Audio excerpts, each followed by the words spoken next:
Hello everyone, good morning, welcome back to my channel. তোমরা সবাই কেমন আছো? আশা করি ভালো আছো, সুস্থ আছো। আমিও ভালো আছি।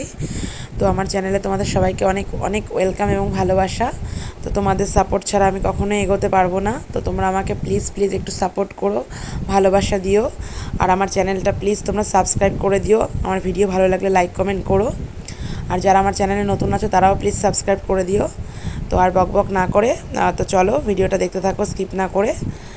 তো দেখো শুরু করে দিয়েছি আর কি বিছানা টিছানা ক্লিন করা ঘুম থেকে উঠে। তো আজকে বিছানা তোলা থেকে ব্লগটা স্টার্ট করেছি। তো দেখো ওই দেখতে পাচ্ছ বাস্কেটটা ওরকম হয়ে রয়েছে। এতদিন একটু একটু মানে সুতোর মতো ঝুলেছিল, আজকে মানে কালকে রাতে ওটাকে টোডলার দিয়ে পিটিয়ে পিটিয়ে আমার মেয়ে পুরোটাই ভেঙে ফেলে ওরকম হয়ে রয়েছে।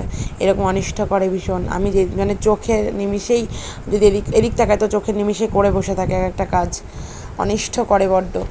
তার মধ্যে বিছানা টিছানা তো গুছিয়ে রাখলেও ঠিকঠাক রাখে না, তোমরা তো জানোই ভালো করে। তো যাই হোক যতটা পারি চেষ্টা করি আর কি, একটু ক্লিন করে আর কি ভালো করে রাখার চেষ্টা করি। ছোটো বাচ্চা যার ঘরে আছে সে তারাই জানে ভালো করে কতটুকু টাইম থাকে ভালো করে বিছানা। তো এই দেখো তারপরে আজকে না খুব ইচ্ছা করছিল একটু বাপের বাড়ি যাওয়ার জন্য। মনটাও 2-3 দিন ধরে না ভালো লাগছে না, মানে একঘেয়েমি লাগছে ভীষণ। মানে আর ভালো লাগছে না আর কি। সারাক্ষণ মেয়েটাকে নিয়ে ঘরের মধ্যে আমি একা থাকি, ওর বাবাও বাড়ি থাকে না, বেরিয়ে যায় কাজে। শাশুড়িও বাড়িতে নেই, তার মধ্যে ননদের বাড়িতে গেছে, এখনও আসেনি। তো মনটা ভীষণ খারাপ লাগছে, একা একা বোরিং লাগছে বড্ড। তারপরে দেখো এমন না যে আমার বাপের বাড়ি কাছে, এতটাই দূরত্ব আমার বাপের বাড়ি যে চাইলেও মন চাইলেও যেতে পারি না। কাকে বলবো, কারোরই সময় নেই, কে দিয়ে আসবে। আর আমি ছোটো বাচ্চা নিয়ে একা একা যেতেও পারি না, সেজন্য আর হয়ে ওঠে না।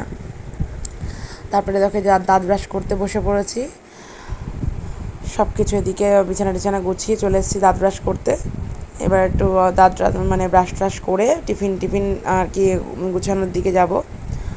তার মধ্যে আমার মেয়ে ওর বাবা পুজো দিচ্ছিল, ভীষণ পরিমাণে বিরক্ত করে। ওর বাবা তো আমাকে বকে, এই ধরো ধরো ধরো, আমি দিতে পারছি না। ওকে বললেও শোনে না, তো এখনও বোঝার বয়সটা হয়নি। ওই দেখো কাজ মানে মেরেছে ওর বাবা ওকে, তাই বলছে বাবা আমাকে মেরেছে। এত দুষ্টুমি করে না, মানে কি বলবো, মুখে তো শোনেই না, লাস্টে না পেরে ওকে গায়ে হাত দিতে হয়, একটু কথা শোনে না। তাই আর কি আমাকে বলছে আমাকে মেরেছে, তাই আমি একটু আদর টাদর করে দিলে একটু সন্তুষ্ট হয়, তাই আমার কাছেই আসে। তাই আমি বলছি তুমি কিন্তু আর দুষ্টুমি করবে না, কিন্তু বাবা কিন্তু বকবে তাহলে আবার। আমার সাথে ও যত মানে মনের দুঃখের সুখের কথা, যত কথা আমার সাথে, ঠাম্মা যেহেতু নেই সেই জন্য আমার সাথে বেচারা কথা বলে শান্তি পাচ্ছে। তারপরে চলে এসেছি দেখো টিফিন করতে। আজকে একটু পরোটা খেতে ইচ্ছে হচ্ছে তোমার দাদা ভাইয়ের। ও একটু পরোটা ভালোবাসে। আমার শাশুড়ি না ছোটোবেলা থাকতে আর কি ওকে পরোটা ডেলি করে দিত আর কি, ওর নাকি পরোটা খুব পছন্দের জিনিস।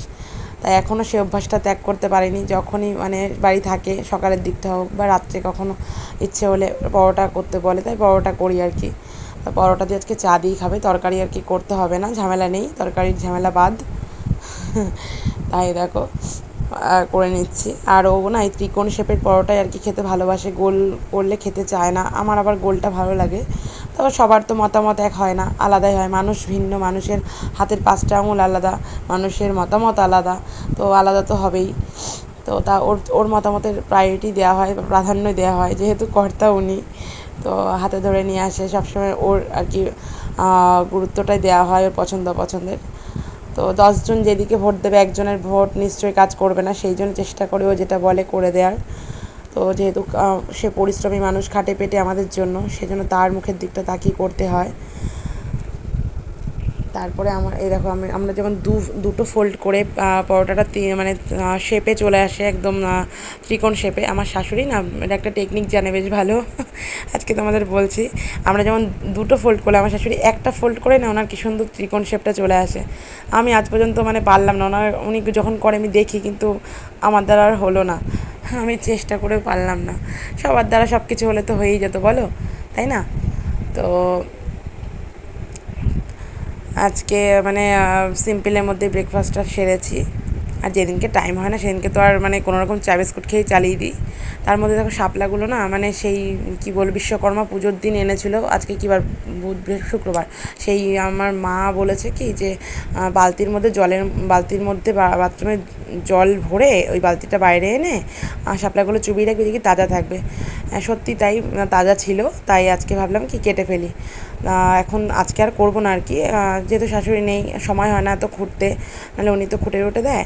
তা আজকে ভাবলাম না, এখন এই সময় যতক্ষণ পেয়েছি শাপলাটা কেটে কুটে গুছিয়ে রাখি, কালকে তাহলে তাড়াতাড়ি হয়ে যাবে আর কি রান্না সকালের দিকটা, তোমার দাদাভাইও খেয়ে বেরোতে পারবে। তাই আজকে এই শাপলাগুলো আর কি নিয়ে বসেছি কেটে কুটে নিয়ে গুছিয়ে রাখতে। তো শাপলাগুলো বেশ আমাদের মানে বাপের বাড়ির দিকে না শাপলাগুলো বেশ লম্বা, ভালো খানিক লম্বা করে হয়। এখানে একটু শর্ট শর্ট মানে এক হাতের থেকে একটু হয়তো বেশি হবে, এই মানে ছোটো ছোটো টাইপের। তো এই যে আমার শাপলা খুব পছন্দের জিনিস, খুব ভালো লাগে। তো মা দুর্গা যতদিন থাকে ততদিন খেতে পারবো, বিসর্জন হয়ে গেলে আর পারবো না। তো তারপরে দেখো এই যে ভাত ফুটে উঠেছে। আজকে না রান্নার দিকে তাড়াতাড়ি গেছি, আজকে স্নানটা পরে করেছি, আজকে রান্না বান্নাটা আগে সেরে নিয়েছি। তার মধ্যে মেয়ে একটু মানে মেটে খেতে ভালোবাসে আর আমি একটু গিলা। তো তোমার দাদাভাই কালকে এনে ফ্রিজে আর কি রেখে দিয়েছিলো, তাই ধুয়ে টুয়ে রেখেছিলো, তাই এখন বসিয়ে দিয়েছি।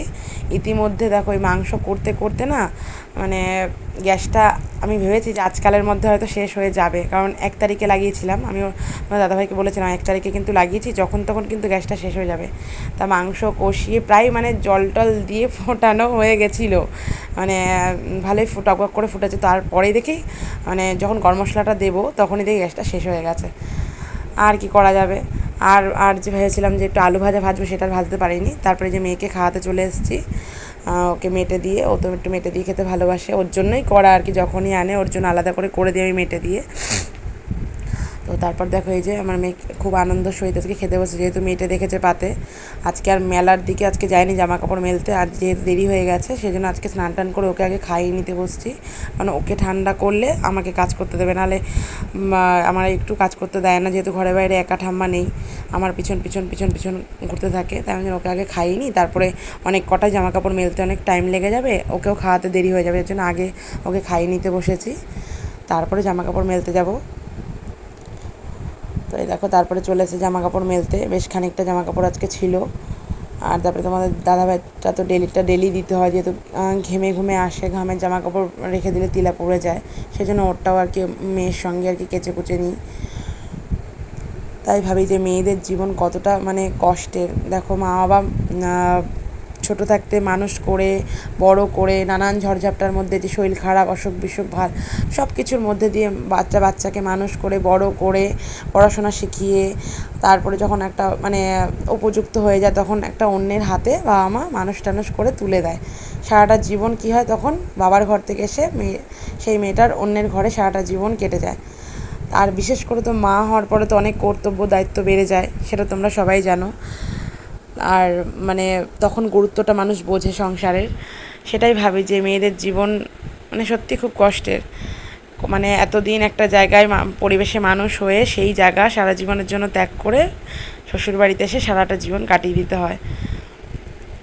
হ্যাঁ, আমারও ঘরে মেয়ে, যেহেতু ওরও তো আমি দেখো আজকে কষ্ট করে বড় করছি, মানুষ করছি, ওকেও আমার অন্যের হাতে তুলে দিতে হবে, উপযুক্ত একটা পাত্রস্থ করতে হবে একদিন না একদিন। যতই আমি তাকে ভালো করে পড়াশোনা শিখিয়ে একটা নিজের পায়ে দাঁড় করে বিয়ে তো করতেই হবে, পরের হাতে তো দিতেই হবে, মেয়ে সন্তান ঘরে বসিয়ে রাখার জন্য নয়।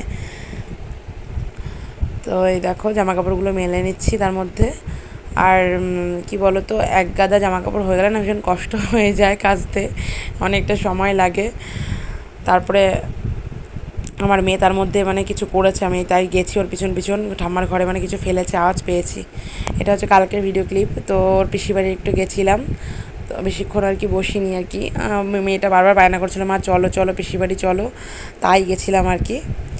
গিয়ে তো যা বাদরামি করে, আমার আর জন্য ভালো লাগে না কারোর বাড়ি নিয়ে যেতে, ওকে ভীষণ দুষ্টুমি করে, কথা তো শোনেই না একদম। তো বায়নার আবদারাতেই যেতে হলো, কী করবো আর। পিসি করছিল বিকালের দিকে, তাই আমি বললাম চল তাহলে যাই ঘুরে আসি। তাই দেখো অনেকটা রাত হয়ে গেছে, সবাই ঘুমিয়ে পড়েছে, নিস্তব্ধ একদম। তো আজকের ভিডিওটা কেমন লাগলো তোমরা লাইক কমেন্ট করে বলো প্লিজ, আর আমার চ্যানেলটা কিন্তু তোমরা সাবস্ক্রাইব করে দিও। Tata, bye bye.